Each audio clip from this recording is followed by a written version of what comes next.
वरिष्ठ पोलीस निरीक्षक राहुल देशपांडे यांचा पत्रकारांच्या वतीने सत्कार।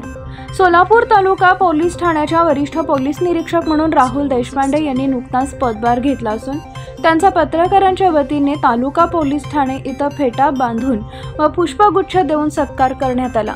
तसेच त्यांना पुढील कार्यात शुभेच्छा देण्यात आल्या। यावेळी पत्रकार सुरक्षा समितीचे प्रदेश अध्यक्ष यशवंत पवार, दैनिक शिवनिर्णयचे संपादक अनिल शिराळकर, साप्ताहिक अविनाश वार्ताचे संपादक आबा तळभंडारे, साप्ताहिक राज संघर्षचे संपादक लतीफ नदाफ, दैनिक लोकशाही मतदारचे संपादक अक्षय बबलात, साप्ताहिक एस बॉसचे संपादक बाशाबाई शेख, MD24 न्यूज चॅनलचे संपादक सैफन शेख, साप्ताहिक सोलापूर आज तकचे संपादक सुदर्शन तेलंग, मिलिंद प्रक्षाळे, युनुस अत्तार, विनायक कोरे, सिद्धाराम नंदरगे, असलम नदाब, पप्पू गायकवाड, ऋषिकेश ढेरे, अप्पासाहेब लंगोटे इत्यादी पत्रकार मोठ्या संख्येने उपस्थित होते।